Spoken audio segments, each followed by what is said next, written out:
Considering how much time we spend complaining about our how much we detest change, have you ever thought about how much time we actually spent attempting to change things? Actually, most of our time.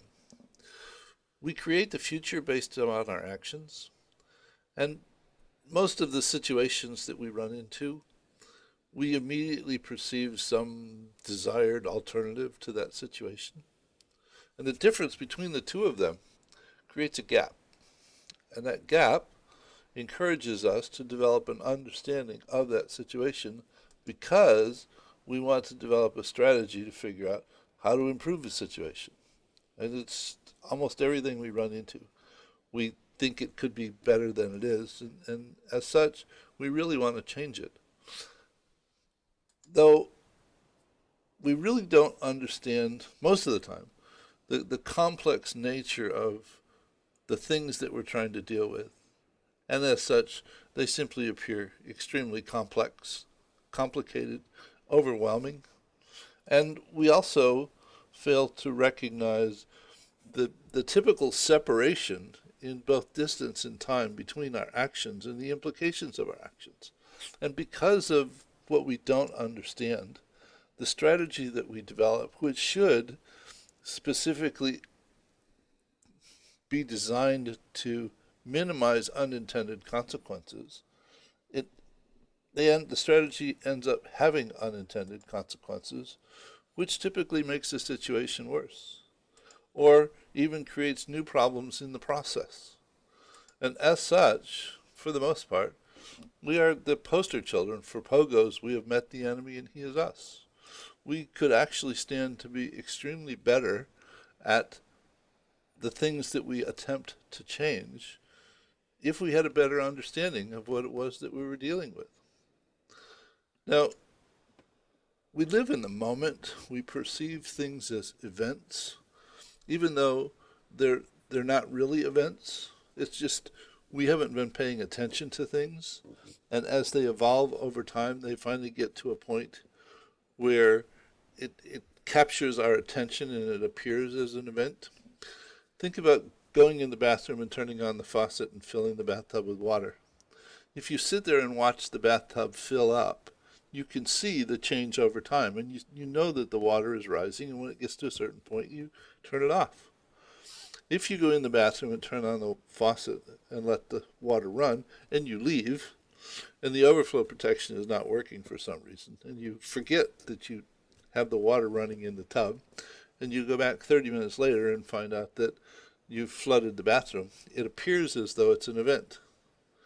It just appears as though it's an event. It isn't actually an event. There was a whole pattern of behavior that led up to that situation. It's just you weren't paying attention to the pattern of behavior. So we look at things and we perceive them as being events, though the event is actually just the tip of the iceberg. It's the part that we perceive and react to. Though, if we take that event and actually investigate it to some extent, we will find, like the bathtub, that there are patterns of behavior, changes over time that led up to the situation being what it is. And if we understand those patterns, we are then one step closer to having a better understanding of how to deal with situations. Now, the patterns of behavior didn't arise on their own. They're actually the result of an underlying set of relationships, some interacting structure that's responsible for those patterns of behavior. And even below that, the motivations and beliefs, the mental models of the individuals, the teams or organizations that were responsible for the structures are responsible for the patterns and therefore the events. So there's a deeper level of understanding associated with the situation that we can in fact develop. Now, an alternative perspective of this is to say that the situation is actually the result of patterns of behavior, and these are just four typical patterns. There are many, but these are four that happen on very much on an ongoing basis. And the patterns of behavior are the result of some interacting set of components and relationships, usually perceived to be a complex or complicated mess. And that set of relationships or interactions is actually created by some set of stakeholders and their motivations and beliefs. And I really love this picture because it's pretty typical in terms of a set of individuals or teams or organizations who come together to create something. They actually have very different mental models about what it is that they're creating. They're usually not on the same wavelength, and what they end up creating is a mess that actually creates situations that we would prefer to be very different than they are. So the basis of actually understanding how not to be our own worst enemy is first to develop better understandings of the situations that we have to deal with. The predicament is that, as I said before, the situations that we have to deal with are very complex and perceived as complicated. And is it likely that one person knows enough to be able to figure out how to deal with that situation?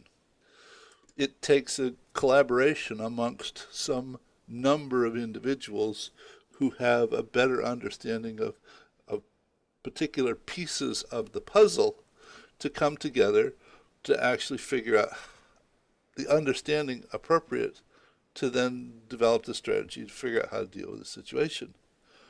Though, who are those people? Usually it takes quite a search to figure out who really the right people are that ought to be involved. And in this day and age, when you find them, they are most likely to be geographically distributed.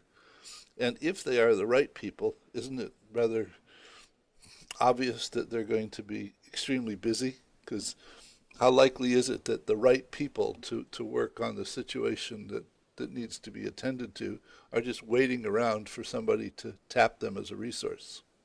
So because they're busy and geographically distributed, dealing with situations, doing collaboration in a typical manner, just having a big old meeting, is essentially impossible because the schedules just will never come together.